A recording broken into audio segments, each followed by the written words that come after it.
There is a moment just before a star dies when its light seems almost peaceful. I have witnessed this twice in my life. Once in my youth, aboard a research vessel in the outer arms of the Vethrani spiral, when our long-range sensors captured the death tremors of a red giant collapsing into its final, silent sleep. I remember thinking that the universe was infinitely patient, that it had time for all things, that even death, on a cosmic scale, could be beautiful. The second time was different. The second time, the dying star was surrounded by the burning husks of 400 million ships, and the screams of my people filled every frequency, until, one by one, they fell silent. My name is Cyril Veth Khan, and I have served the Covenant of Eternal Stars for 9,200 years. I was an archivist once, a keeper of memories, a custodian of the galaxy's oldest living civilization.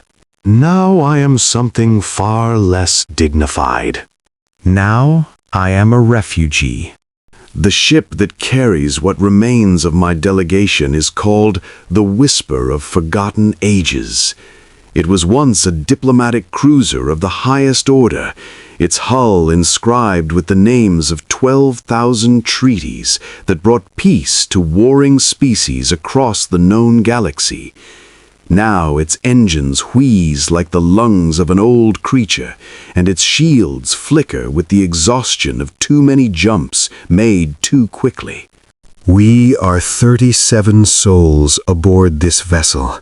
37 out of the 200 billion who once called the Covenant home. I do not know if we are the last. I pray we are not. But the communications arrays have been silent for 6 rotations now, and I have learned that hope, like everything else, must eventually be rationed. Through the observation port of my quarters, I watch the stars slide past in their eternal dance. They do not know what has happened to us. They do not know that the greatest civilization the galaxy has ever known is dying. They simply burn, as they have burned for billions of years, indifferent to the suffering of those who once looked upon them with wonder. But there is one star that I watch more than the others. It is small, yellow, unremarkable by any metric that the Covenant would have valued. It is the star called Soul, and we are running toward it like terrified children, because it is the only place left in the galaxy that our enemy has not yet consumed. I should tell you about the Hollow. I should tell you, but even now, even after everything I have witnessed, I find that the words do not come easily. There are some things that the mind refuses to process, and the Hollow is one of them. They came from beyond the galactic rim, from the vast emptiness between island universes where nothing should exist. We do not know what they are. We do not know why they came. We know only that they are hungry and that they do not stop. The first worlds fell before we even understood we were at war. The thresholds of Kamar, 12 planets, each a monument to Covenant artistry, each home to billions of souls who had lived in peace for 30,000 years, were gone in a single rotation, not conquered, not destroyed, consumed. The Hollow do not leave corpses, they do not leave ruins, they leave only silence and the faint residue of matter that was once something else. I was on the archival station when the emergency protocols activated.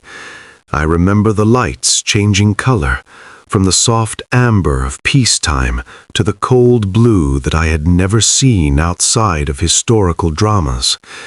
I remember the voice of the station elder, trembling as she spoke words that none of us had ever expected to hear. The Covenant is at war. Within 6 cycles, we learned that war was not the right word. Extinction was closer.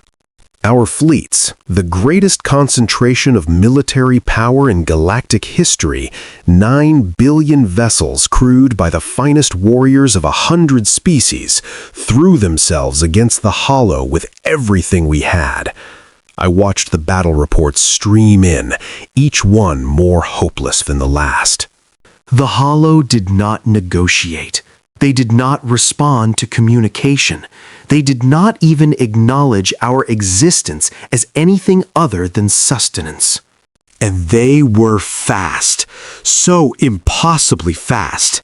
By the time we understood the scale of what we faced, 30% of Covenant space was already gone. 70 billion lives, erased as if they had never existed. Elder Kethvaram, the highest voice of our people, made the decision that haunts me still. He ordered the great dissolution, the scattering of our remaining population to every corner of the galaxy, in the hope that some fragment of our civilization might survive what was coming. I was placed aboard the Whisper of Forgotten Ages, with orders to seek refuge among the younger species, to humble myself before those we had spent millennia dismissing as primitives, to beg for shelter like a vagrant at the gates of a peasant's hovel. And so I have come to Sol, to Earth, to humanity. The approach took longer than I expected. This was not because of any failure in our propulsion systems, though they have certainly seen better centuries. It was because we were stopped. I was in the navigation chamber when the sensor officer, a young Caliph named Varen, whose scales had not yet lost their adolescent shimmer, made a sound I had never heard from his species, something between a gasp and a prayer.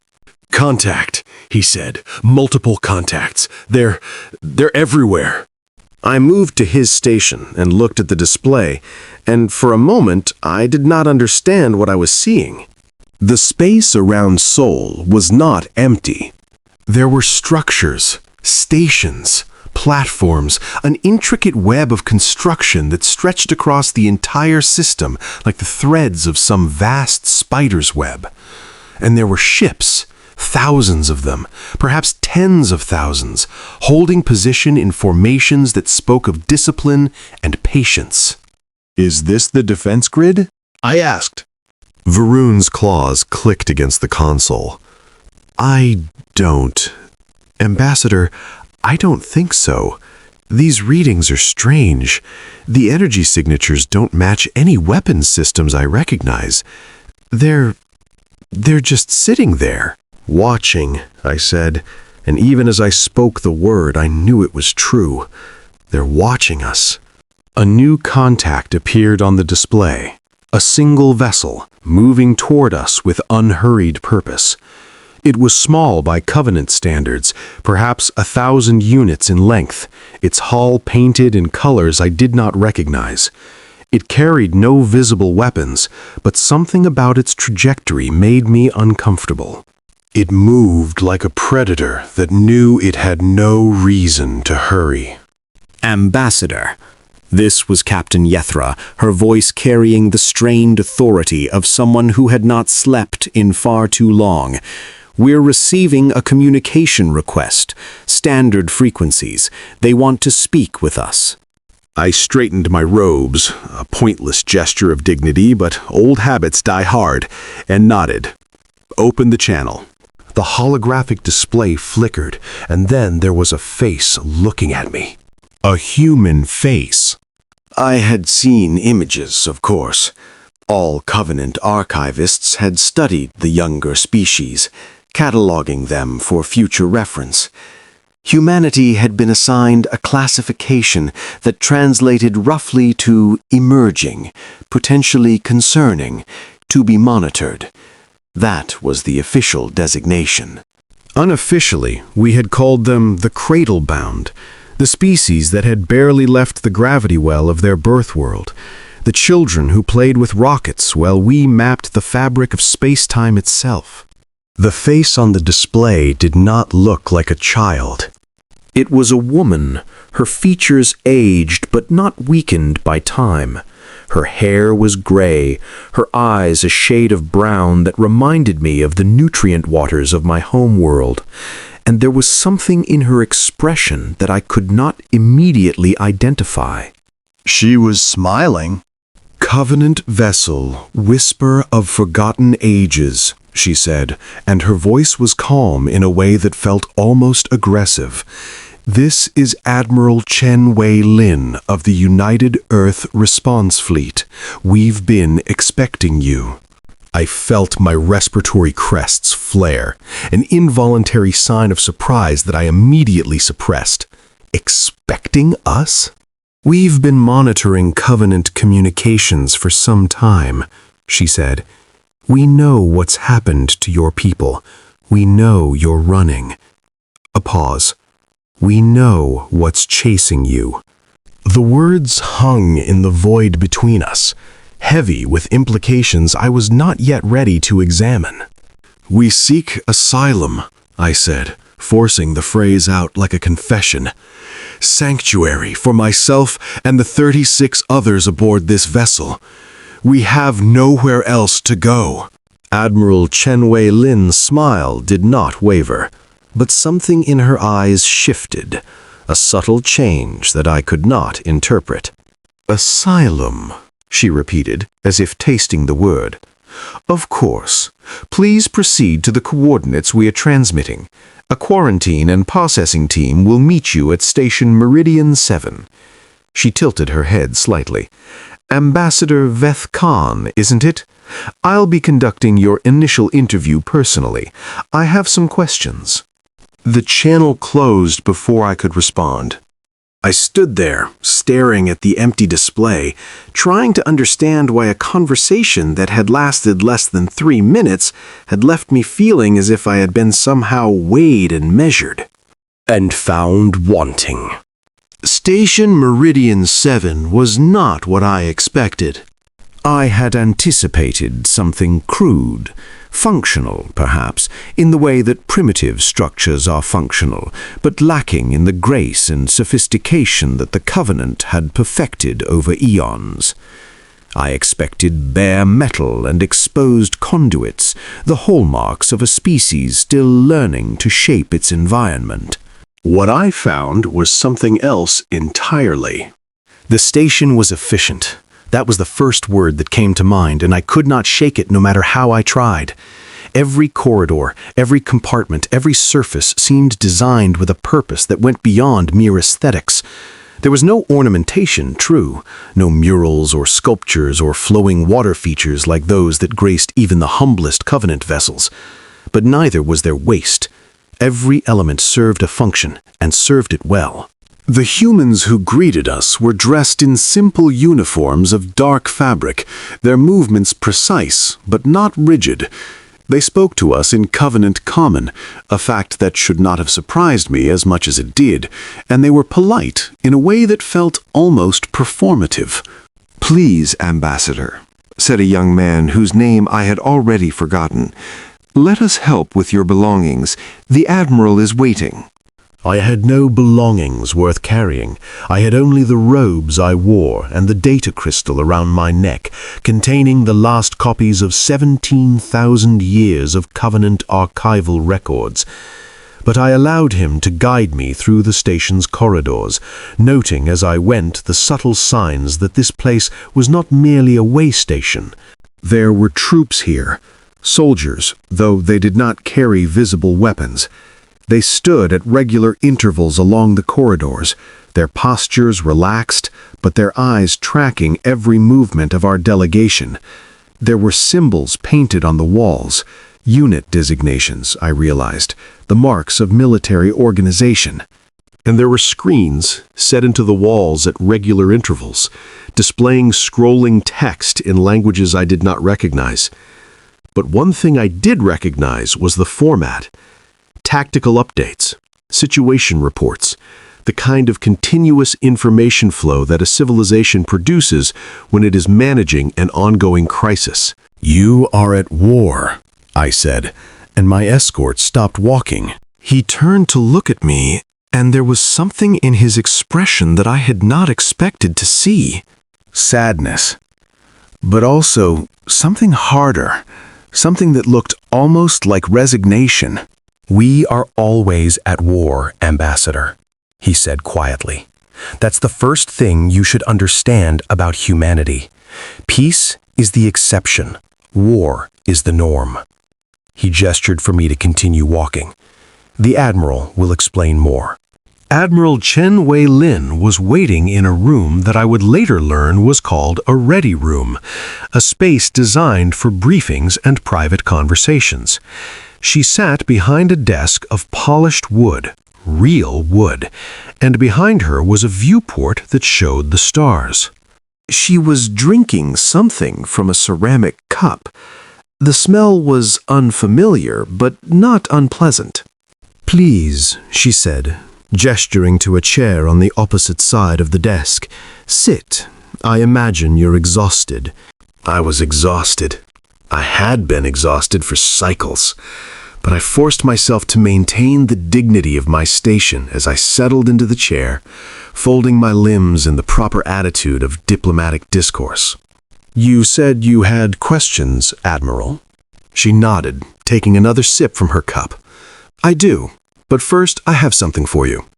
She reached into a drawer and produced a data tablet, sliding it across the desk toward me.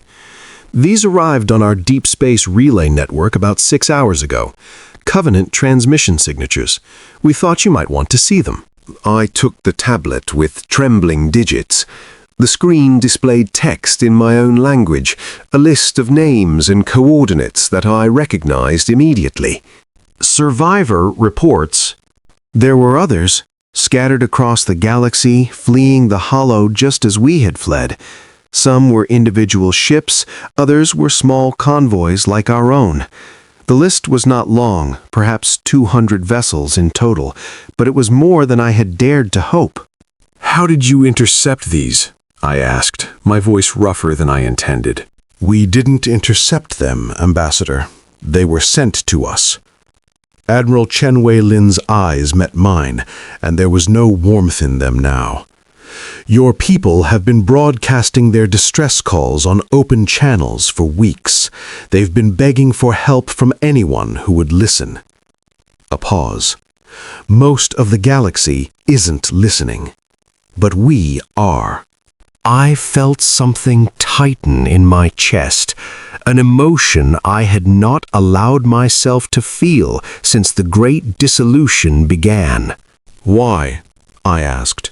"We are strangers to you, less than strangers. The Covenant has never, we have never given your species any reason for kindness." The Admiral set down her cup and leaned back in her chair, studying me with an expression I could not read. "Tell me something, Ambassador. In all your 9,000 years of service, in all your interactions with the Covenant's leadership, did anyone ever consider what humanity might become?" I did not answer immediately. The question was more complex than it appeared. "We watched you," I admitted finally, "as we watch all emerging species. Your development was concerning in some respects. Your propensity for internal conflict, your apparent inability to achieve lasting political unity, your willingness to use violence as a first resort rather than a last one. The assessment was that humanity would likely destroy itself before achieving interstellar capability." "And when we didn't? When we achieved faster-than-light travel and started spreading to other systems?" "The assessment was revised." I hesitated. "You were classified as a potential threat. Containment protocols were discussed." Admiral Chen Wei-lin nodded slowly, as if this confirmed something she had long suspected. "And now?" she asked. "Now that the Covenant is dying and the Hollow are coming, what does your assessment say about us?" I felt the weight of all my years pressing down upon me. The weight of arrogance, the weight of assumptions, the weight of a civilization that had believed itself eternal, now reduced to begging for shelter from the very species it had once considered beneath notice. I do not know, I said, and it was the most honest thing I had said in centuries. I do not know what humanity is. I thought I did, but I was wrong about so many things. Admiral Chen Wei-lin smiled again, but this time there was something different in it, something almost like sympathy. "That's a good start," she said. "That's a very good start." The days that followed were a blur of interviews, medical examinations, and bureaucratic procedures that seemed endless, but were conducted with a patience that surprised me. The humans asked questions, many questions. They wanted to know about the Hollow, their tactics, their capabilities, their apparent motivations. They wanted to know about Covenant technology, our weapons, our shields, our communication systems. They wanted to know about our culture, our history, our government structures. At first, I was reluctant to share too much. Old habits of caution, ingrained over millennia of careful diplomatic maneuvering, made me hedge my answers and obfuscate the details. But the human interviewers were patient. They did not press, they did not threaten.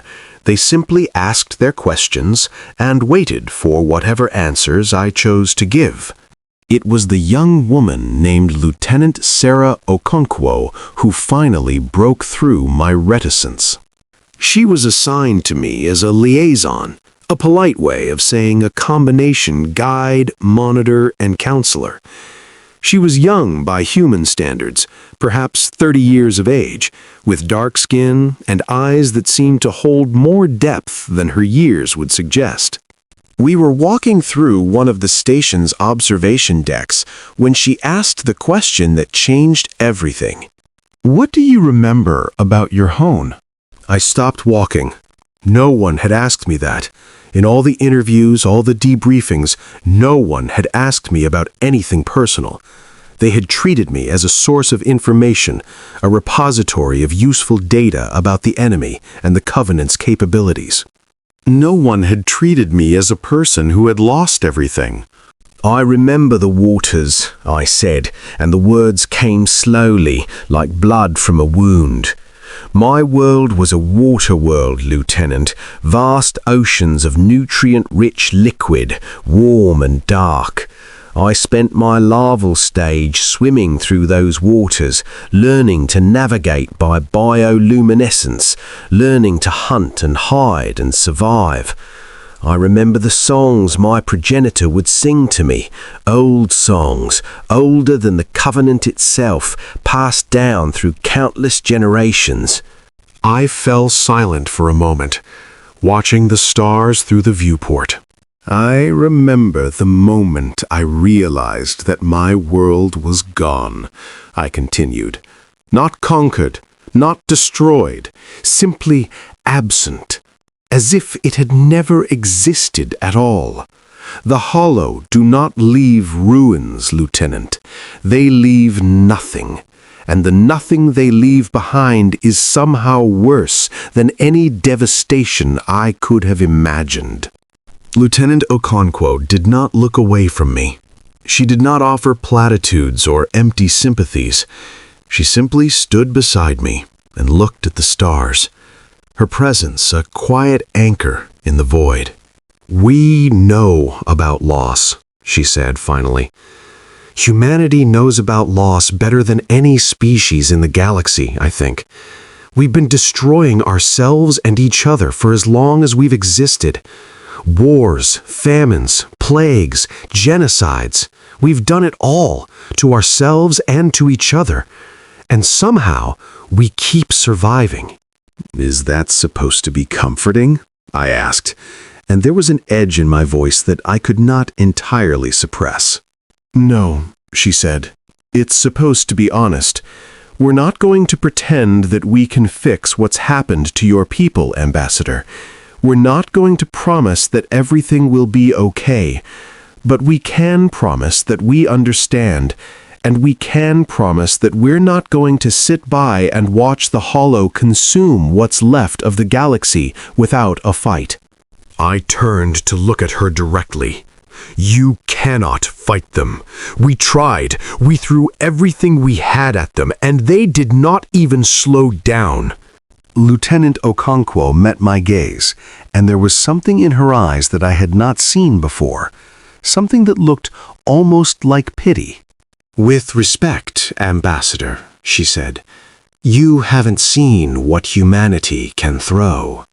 It was 3 rotations later when I first began to understand what she meant. I had been given quarters on Station Meridian 7, a small but comfortable space that was more than adequate for my needs. I had access to the station's information networks, limited access, carefully controlled, but access nonetheless, and I had begun to use it to research humanity's history. What I found disturbed me in ways I had not anticipated. The Covenant had monitored humanity for centuries, compiling reports and assessments based on their technological development and socio-political structures. But those reports had missed something fundamental. They had recorded the facts, but not the meaning behind them. Humanity's history was a chronicle of suffering. They had emerged from their evolutionary crucible already at war with themselves, tribal groups competing for resources on a planet that seemed designed to kill them. They had survived ice ages, volcanic eruptions, asteroid impacts. They had survived diseases that wiped out vast portions of their population. They had survived wars that killed hundreds of millions of their own kind. And through it all, they had never stopped fighting. But it was not the fighting that disturbed me. It was what came after. Every time humanity should have fallen, every time the weight of their disasters should have crushed them into extinction, they somehow found a way to climb back, not just to survive, but to advance, to build, to grow stronger. The Covenant had seen this pattern and dismissed it as blind luck, a fortunate accident of biology that had allowed an unremarkable species to stumble its way to the stars. But as I read deeper, I began to suspect that luck had nothing to do with it. There was something else at work, something that the Covenant's assessment models had not been designed to detect. Humanity was not lucky. Humanity was relentless. The change in the station's atmosphere was subtle at first. I noticed it in the way people walked, a little faster, a little more purposeful. I noticed it in the conversations I overheard, fragments of technical jargon mixed with coded references to things I did not understand. I noticed it in the way Lieutenant Okonkwo looked at me, with an expression that was part sympathy and part something else. Something that looked almost like an apology in advance. "What is happening?" I asked her on the 4th rotation. "Something has changed. I can feel it." She was silent for a long moment, staring out at the stars, as she often did when she was considering her words carefully. "The Hollow have entered the outer galactic arm," she said finally. "The system they consumed 2 days ago was home to a species called the Valanthi. 40 million people, Ambassador, gone in less than 6 hours.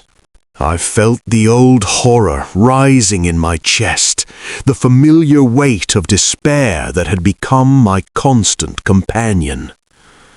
Then it continues. "They cannot be stopped." "No," Lieutenant Okonkwo said, and her voice was strange, flat, controlled. "They can be stopped. The question has always been whether we were willing to pay the price." I turned to face her. "What do you mean?" She did not answer immediately. Instead, she touched a panel on the wall, and the viewport display changed. Instead of the stars, I was looking at a tactical map of the galaxy, a three-dimensional projection showing the spread of the Hollow's advance in red, the remaining pockets of Covenant survivors in amber, and something else in blue. Something vast, something concentrated, something that had been hidden. "Humanity has been preparing for this moment for a very long time, Ambassador," she said. "Not for the Hollows specifically, but for something like them. A threat that conventional warfare could not defeat. An enemy that could not be negotiated with or deterred." I stared at the blue markers on the map, trying to make sense of what I was seeing. They were concentrated in human space, yes, but they extended far beyond the boundaries I had seen in the Covenant's intelligence reports. There were installations in systems that should have been empty. There were fleet markers in regions that the Covenant had believed to be unexplored. "How long?" I asked, my voice barely above a whisper. "How long have you been building this?" Lieutenant Okonkwo's expression did not change. 200 years, she said, since the day we first made contact with the wider galaxy and realized that the Covenant would never see us as equals. Since the day we understood that if we wanted to survive, we would have to be ready to fight, not just as a nation or a species, but as a single, unified force. 200 years? I repeated. The number seemed impossible. 200 years was nothing on a galactic scale. It was barely enough time for the Covenant to convene a committee. "We learned from your example, Ambassador," she said, and there was something in her voice that might have been irony. "You taught us that the galaxy is not a kind place. You taught us that power is the only currency that matters, and we learned." A pause. "We learned very, very well." Admiral Chen Wei-Lin summoned me to her ready room the following rotation. When I entered, I found her standing at the viewport, her hands clasped behind her back, staring out at the construction that surrounded the station. There were more ships now than there had been when I arrived, hundreds more. They were moving into formation with a precision that spoke of extensive practice, their running lights blinking in synchronized patterns. "Do you know what humanity's greatest strength is, Ambassador?" she asked, without turning around. I considered the question carefully.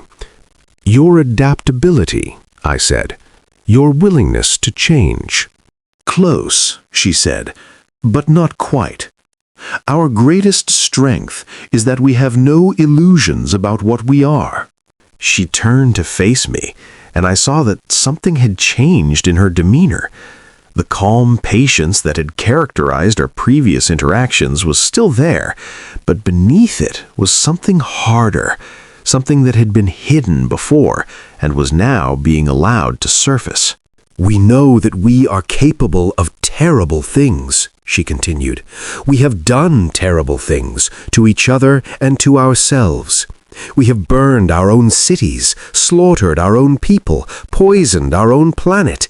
We are not good, Ambassador. We have never been good."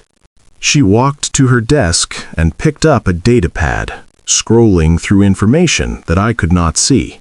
"But we are useful. We are useful because we understand violence in a way that the Covenant never did.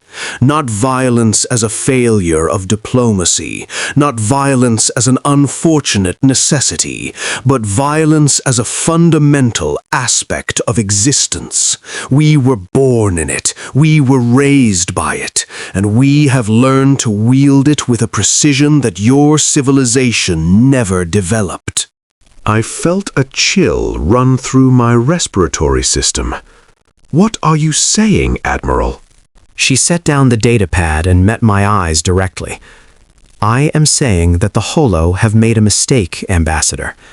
They have been treating this galaxy as a buffet, consuming species at their leisure because none of them have been able to mount an effective resistance. but they have never encountered a species that was designed for war, a species that has spent its entire evolutionary history fighting for survival against impossible odds. She smiled, and there was no warmth in it at all. They have never encountered us. The next 7 rotations were a revelation. I was given access, restricted but significant, to humanity's military command network. Not the tactical details, not the operational specifics, but enough to understand the scope of what they were planning. It was vast, it was terrifying, and it was beautiful in a way that I had never expected warfare to be. The Covenant had fought the Hollow with the weapons of a civilization that believed itself superior. We had sent our fleets in massive armadas, trusting in numerical superiority and technological advancement. We had broadcast our intentions on open channels, confident that any enemy would recognize our might and either surrender or be destroyed. We had been arrogant. And we had paid for that arrogance with billions of lives. Humanity did not share our arrogance. They did not share our assumption of superiority. They had studied Baholo's attacks with the cold precision of predators assessing prey, and they had identified something that the Covenant had missed. The Hollow were not invincible. They were simply facing opponents who had never been forced to fight for survival. I remember the briefing where Admiral Chen Wei-lin explained their strategy. It was held in a massive chamber that the humans called a war room, filled with holographic displays and attended by officers from every branch of their unified military command. The Hollow rely on psychological warfare as much as physical destruction, she said, her voice carrying to every corner of the room. They move fast, they hit hard, and they count on their victims being too shocked and demoralized to mount effective resistance.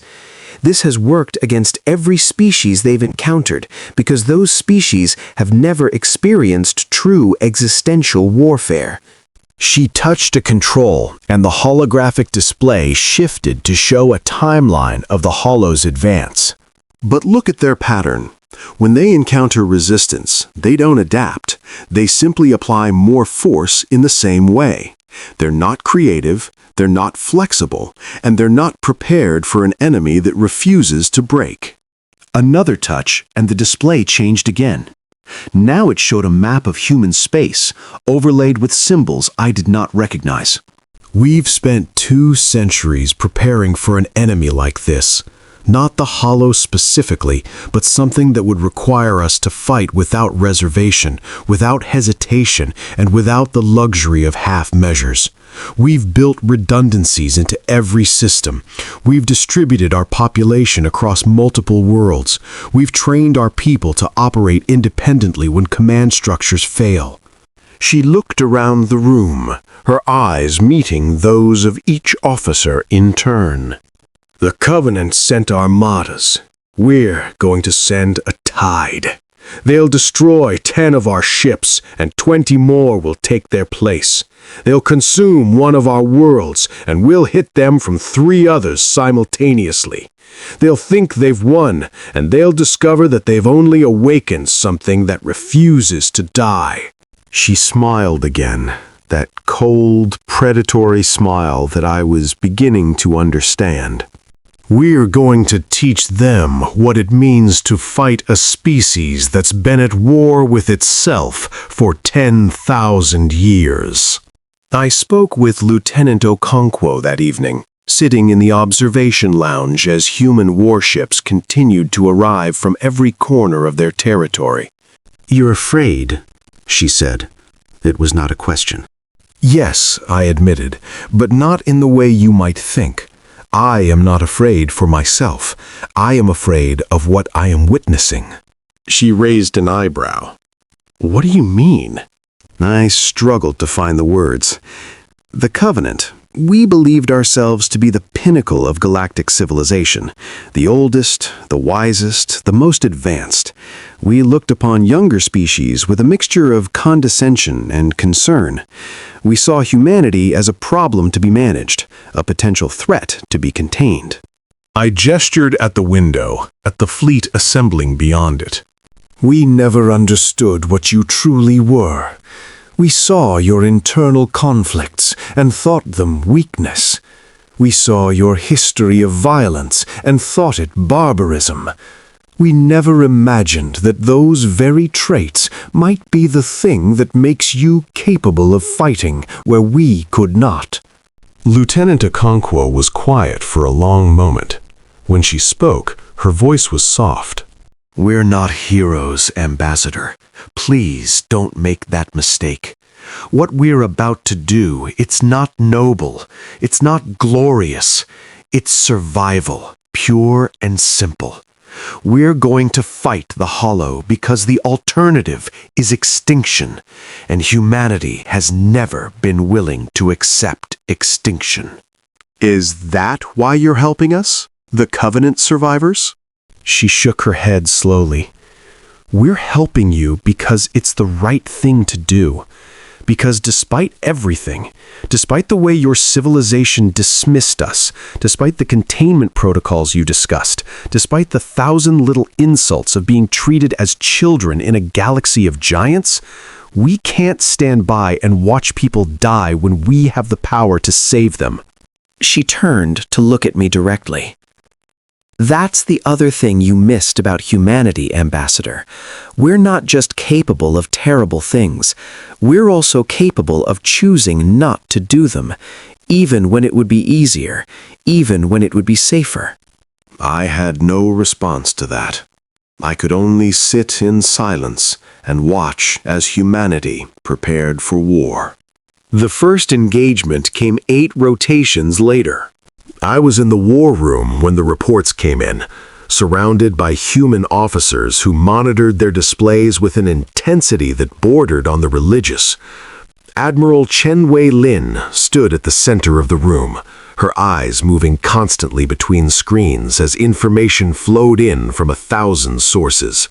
The Hollow had entered a system called Proxima Eridani, a human colony of 12 million people. The evacuation had been underway for days, civilian ships streaming towards safer systems while military assets moved into position. The Hollow came in their usual way, a swarm of dark shapes that defied conventional sensor analysis. The Covenant's records indicated that they numbered in the millions, individual units that moved with a hive-mind coordination that was terrifying in its efficiency. The human fleet was waiting for them. I watched on the tactical display as the first wave of human ships engaged. They were smaller than Covenant vessels, faster and more maneuverable. They darted through the Hollow swarm like insects, their weapons blazing with a ferocity that I had not expected. First contact protocols are complete, a voice reported. Enemy is responding as predicted. No adaptation to our tactics observed.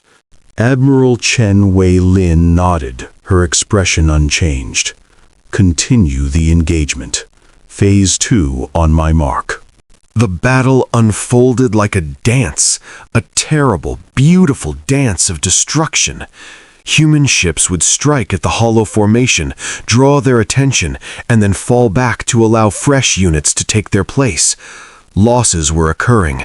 I could see the markers winking out on the display. But for every human ship destroyed, the Hollow lost dozens of their own. It was not like the battles the Covenant had fought. There was no grand confrontation, no decisive clash of fleets. It was attrition, pure and simple. A grinding, relentless pressure that never let up. "Mark," Admiral Chen Wei-Lin said. Phase 2 was something I had not seen before. From positions throughout the system, hidden installations that I had not known existed began to activate. They were weapons platforms, I realized, but not like any weapons I had ever seen. Instead of directed energy or projectile launchers, they emitted some kind of field effect that rippled through space like waves through water.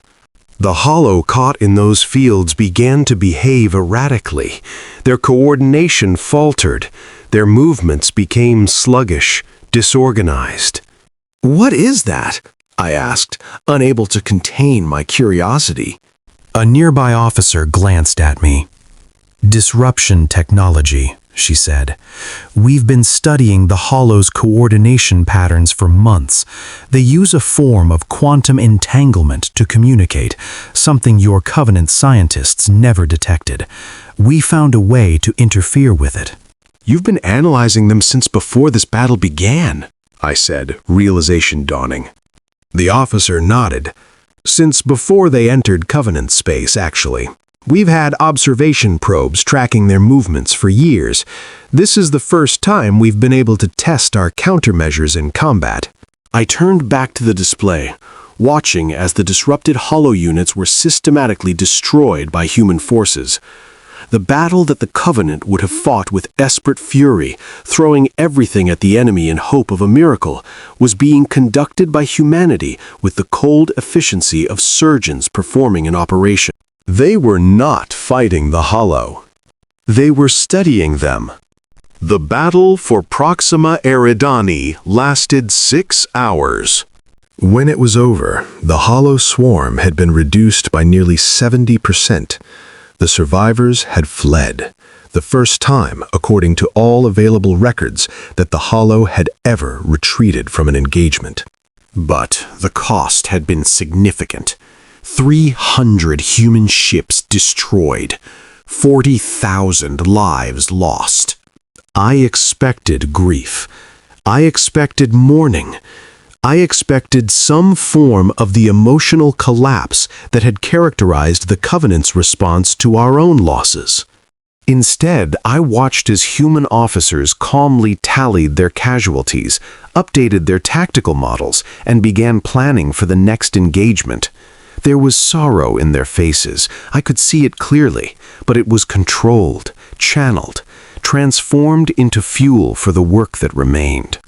"You do not mourn your dead," I said to Lieutenant Okonkwo, and I could not keep the confusion from my voice. "We mourn them," she said quietly. "But not now, not while the fighting continues. Grief is a luxury that we can't afford until the war is won. We've learned that lesson many times throughout our history." She paused, her eyes distant. "My grandfather was a soldier in a conflict called the Third Resource War. 17 million people died over the course of 4 years. He told me once that the hardest thing about war was learning to set aside your pain and keep moving, because the moment you stop moving, you die." She looked at me directly. "That's what your people never understood about humanity, Ambassador. We don't fight because we're not afraid. We don't fight because we don't feel loss. We fight because we've learned that the only alternative to fighting is extinction. And humanity has never been willing to accept extinction." The war continued. Engagement after engagement, system after system, the Hollow pressed forward and humanity pushed back. I watched from Station Meridian 7 as the greatest military mobilization in galactic history unfolded around me. Ships arrived from every corner of human space, colony worlds I had never heard of, space stations I had not known existed, deep space habitats that had been silent for decades. They came in every shape and size, from massive carrier vessels to tiny fighters piloted by single individuals. They came crewed by veterans and volunteers, professionals and civilians, the old and the young. They came because they had been called. I asked Admiral Chen Wei-Lin about it during one of our briefings. "How do you achieve such unity?" I said. "Your species is notorious for internal conflict. You have fought amongst yourselves for all of your history. How do you set that aside now? She considered the question for a long moment before responding. The conflicts we fight amongst ourselves are usually about resources or ideologies or power, she said. They're brutal, yes, but they're also personal. We fight each other because we care about the outcomes, because we believe in something strongly enough to die for it. She gestured at the display showing the hollow advance. But this is different. This is not a fight about resources or ideology or power. This is a fight for the right to exist at all. And when humanity faces that kind of threat, when our survival as a species is at stake, we have always found a way to set aside our differences. Even now? Even with the divisions that still exist in your society? Admiral Chen Wei-lin smiled thinly. There's an old saying on Earth, nothing unites like a common enemy. The Hollow have done something that no human leader has ever managed to do. They've given us a threat so pure, so absolute, that every faction, every nation, every faction that might have opposed each other has found common cause against them. She turned to look at me, and there was something ancient in her eyes. We're not fighting as nations or factions anymore, Ambassador. We're fighting as a species. And when humanity fights as a species, the galaxy has never seen anything more terrifying. The turning point came at the Battle of Kepler's Reach. It was supposed to be a minor engagement, a probing attack by a hollow vanguard against a human listening post in an uninhabited system. Intelligence suggested perhaps 10,000 hollow units, easily manageable by the defensive flotilla stationed there. The intelligence was wrong. The hollow came in force, not 10,000, but 10 million. It was the largest concentration of their forces that had been observed since the fall of the Covenant Core worlds. They had been learning, adapting, changing their tactics in response to humanity's new strategies. And they had chosen this moment to reveal what they had learned. I was in the war room when the reports came in. I watched Admiral Chen Wei-lin's face as she absorbed the information, and for the first time since I had met her, I saw genuine concern in her expression. Withdraw all civilian personnel to fallback positions, she ordered. Reroute the Third Fleet to intercept, and get me a direct line to Earth Command. The next hours were the longest of my life. The defensive flotilla at Kepler's Reach was overwhelmed within the first 2 hours.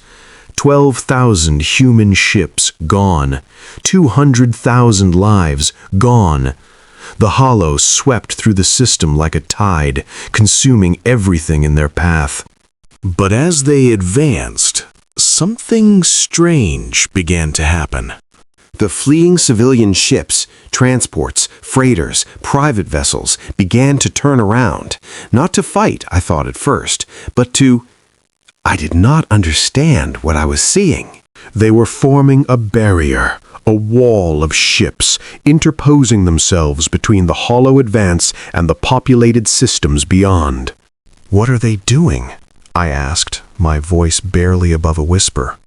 Lieutenant Okonkwo was beside me, her face pale but her eyes fixed on the display.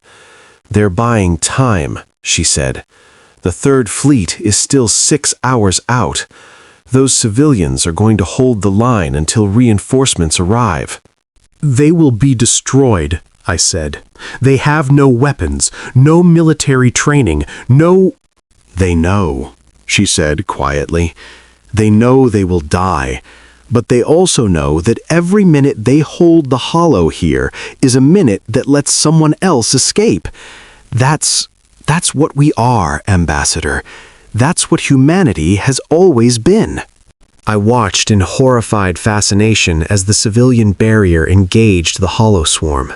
They used their ships as weapons, ramming the enemy, detonating their engines, sacrificing themselves in the hope that their deaths might slow the advance even slightly. It was not enough. It was never going to be enough. But it was time. And when the Third Fleet arrived, the Hollow were already engaged, their formation disrupted by 100,000 acts of individual defiance. The counterattack was unlike anything I had ever witnessed. Admiral Chen Wei-lin had called it asymmetric escalation. The Hollow had expected a conventional response. More ships, more weapons, the same tactics that humanity had been using throughout the war. What they got instead was something entirely different. The Third Fleet did not engage directly. Instead, they deployed a new weapon, something that humanity had been developing in secret for decades, something that the Covenant's intelligence services had never even suspected existed. They called it the Prometheus Array. I do not fully understand the technology even now.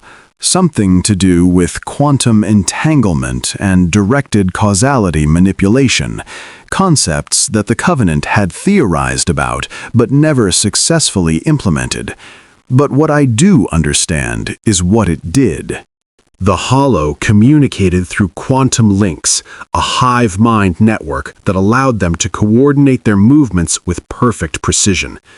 The Prometheus Array did not jam those links, it did not disrupt them, it inverted them. Every unit in the Hollow Swarm suddenly became an enemy to every other unit. Their perfect coordination became perfect chaos. They turned on each other, consuming themselves in an orgy of destruction that was both horrifying and grimly satisfying to watch.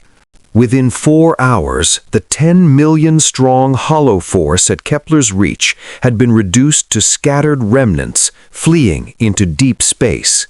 The Third Fleet pursued. They pursued without rest, without hesitation, without mercy. They chased the Hollow survivors across 3 systems, destroying them wherever they found them, never allowing them to regroup or recover. And then, when the last Hollow unit in that region had been eliminated, they continued forward. They continued forward into Hollow space. I sought out Admiral Chen Wei-lin after the battle. I found her in her ready room, staring at a holographic display that showed the current state of the galaxy. The Hollow advance had stalled on every front.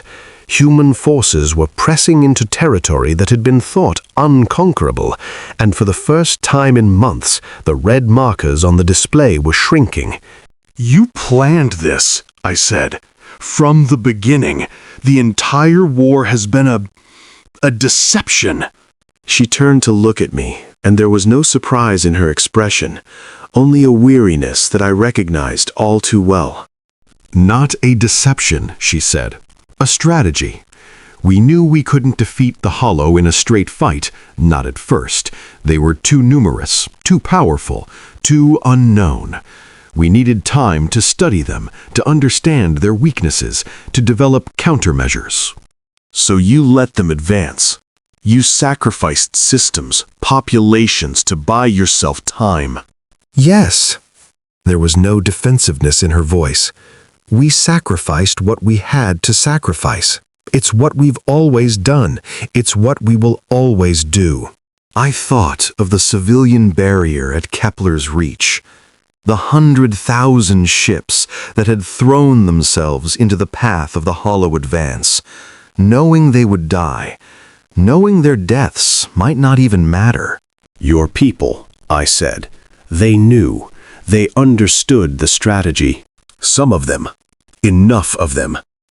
Admiral Chen Wei-lin walked to the viewport and stared out at the stars. "Humanity is not a species that can be ordered to sacrifice itself, Ambassador. We've tried that approach in the past and it has never worked. But we can be asked to sacrifice ourselves for something we believe in, and when that happens, we become something that no enemy can defeat." She was silent for a moment, and when she spoke again, her voice was different, softer, almost vulnerable. "I've lost friends in this war, family, people I've known all my life. I've ordered thousands of ships to their deaths, knowing that most of them would never return. And I will carry those losses for the rest of my days." She turned to face me. "But I will also carry the knowledge that their sacrifices meant something. That because they were willing to die, others will live.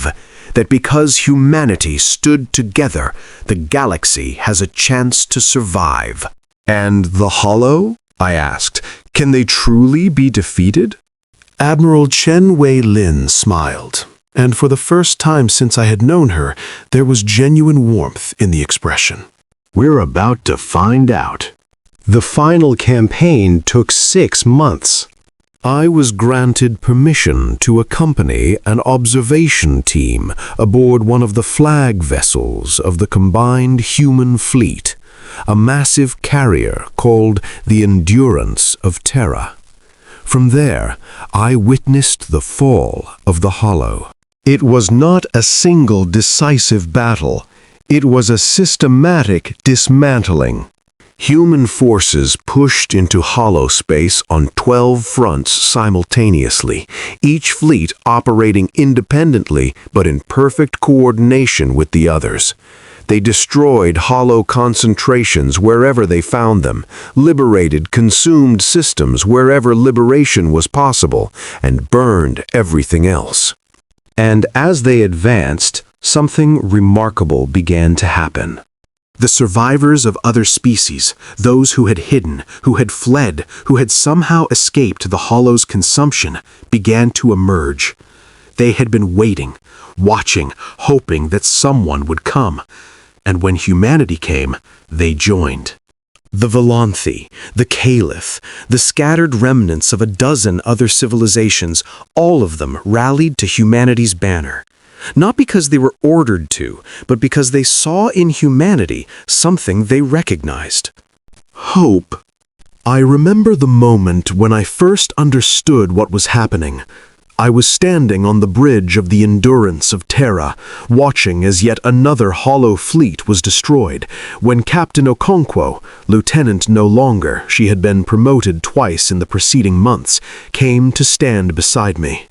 "It's strange, isn't it?" she said. "A year ago, humanity was the galaxy's afterthought, the primitive species that the Covenant watched with concern.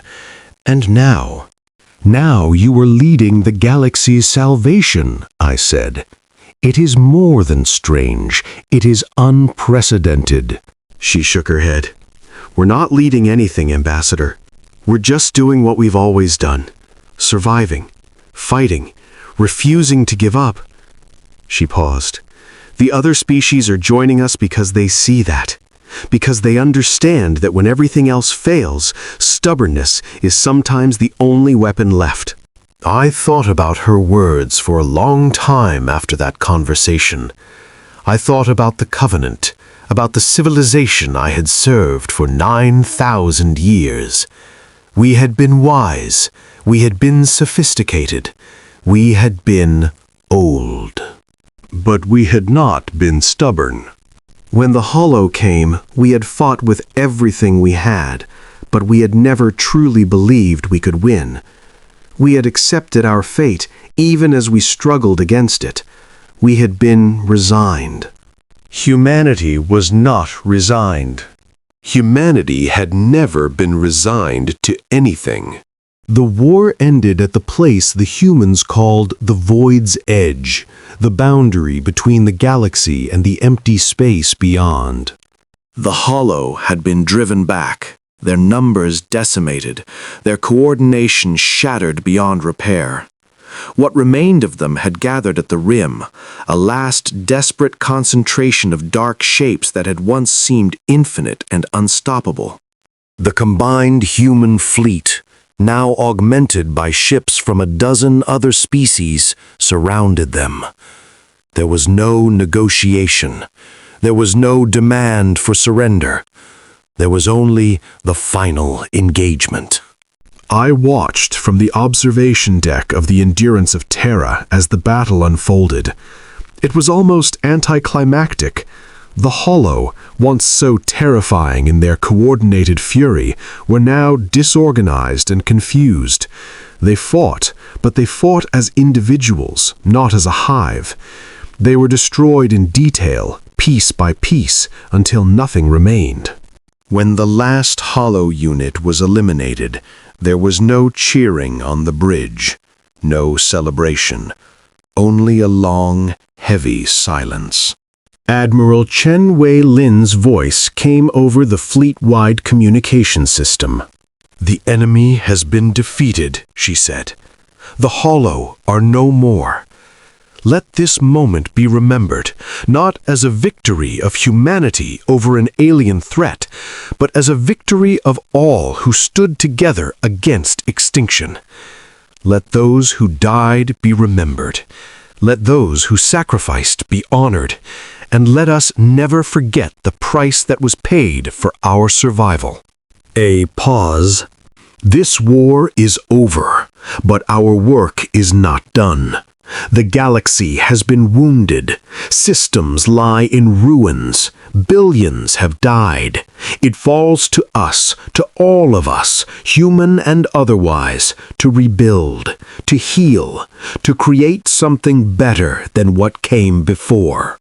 Another pause, longer this time. "The stars are watching, friends. Let us show them what we can become." It has been 3 years since the end of the Hollow War. I am still aboard Station Meridian 7, though it has changed greatly since my arrival. It is no longer purely a military installation. It has become a hub of reconstruction, a meeting place for the many species that are working together to rebuild the galaxy. The Covenant is gone. Not destroyed, not entirely, but transformed. The survivors have scattered, joining with other civilizations, adapting to new ways of living. The old hierarchies, the old certainties, the old arrogance, all of it has been swept away. In its place, something new is growing. I have been asked to serve as a liaison between the Covenant remnants and the newly formed Galactic Reconstruction Council. It is humbling work, requiring me to set aside the pride of 9 millennia and accept that my people are no longer the galaxy's elders. That role has passed to another species now. I was in the council chamber yesterday when the final tallies of the war were presented. The numbers were staggering. Trillions dead, thousands of worlds consumed, civilizations reduced to scattered remnants. The scale of the destruction was almost beyond comprehension. But there were other numbers too. The number of worlds that had been liberated, the number of survivors that had been rescued, the number of species that, against all odds, had been saved from extinction. Those numbers belonged to humanity. After the presentation, I sought out Sarah Okonkwo, Admiral Okonkwo now, commander of the 3rd Reconstruction Fleet. She was standing by a window, looking out at the stars as she so often did. "You have done something remarkable," I said. "Something that the galaxy will never forget." She turned to look at me, and I saw the same mixture of sorrow and strength that I had come to recognize in all humans. "We did what we had to do," she said. "Nothing more, nothing less." "It was more than that," I insisted. "You could have protected only yourselves. You could have sealed your borders and let the rest of the galaxy burn. Instead, you risked everything to save us all." Admiral Okonkwo was silent for a long moment. When she spoke, her voice was soft. "There's something you should understand about humanity, Ambassador. Something that goes deeper than our capacity for violence, or our stubbornness, or our refusal to surrender." She turned back to the window, and I saw the stars reflected in her eyes. "We fight because we have to. We survive because we refuse to do anything else. But we save others. We risk ourselves for strangers, for species we've never met, for worlds we'll never see, because that's the only thing that makes the fighting and the surviving worthwhile." She smiled, and there was something in that smile that I will carry with me for the rest of my days. We're not heroes, Ambassador. We're just people who remember what it was like to be alone and afraid with no one coming to help. And we decided a long time ago that we would never let anyone else feel that way if we could prevent it. I am old now, by the standards of any species. I have outlived the civilization that raised me, the colleagues who shaped me, the world that gave me life. I am a relic of a galaxy that no longer exists, a witness to an age that has passed beyond recovery. But I am also a witness to something else. I have seen humanity at war. I have seen them sacrifice themselves without hesitation for causes greater than themselves. I have seen them face impossible odds and refuse to break. I have seen them suffer losses that would have crushed any other species and rise again, stronger and more determined than before. And I have seen them show mercy. I have seen them rebuild what others destroyed. I have seen them extend hands in friendship to those who once called them primitives. I have seen them lead, not through domination, but through example. The galaxy has changed since the Hollow War. The old orders have fallen. The old certainties have crumbled. In their place, new alliances are forming, new civilizations are rising, and humanity stands at the center of it all. Not as conquerors, not as overlords, but as what they have always been. Survivors. I asked Admiral Chen Wei-lin shortly before her retirement what humanity wanted from the future, what they hoped to achieve now that the war was over and the galaxy lay open before them. She thought about the question for a long time before answering. "We want what we've always wanted," she said finally. A chance to live, to grow, to become something better than we were. We've never asked for more than that, and we've never accepted less. She looked at me with eyes that held the weight of all she had seen and done. "The galaxy will remember us, Ambassador. I don't know if they'll remember us fondly or fearfully. I don't know if the history books will paint us as heroes or monsters, but they will remember us, because that's what we are. That's what we've always been." She smiled one last time. "We're the species that refuse to die." I am writing these words now in the archives of Station Meridian 7, the same station where I first arrived as a refugee, broken and desperate and without hope. The stars outside my window are the same stars I have watched for millennia. They have not changed. They do not care about the struggles of the creatures who live beneath their light. But I know something about those stars now that I did not know before. I know that when the history of this era is written, when the scholars of future ages look back at this moment and try to understand what happened, they will see something that defies everything they thought they knew about the universe.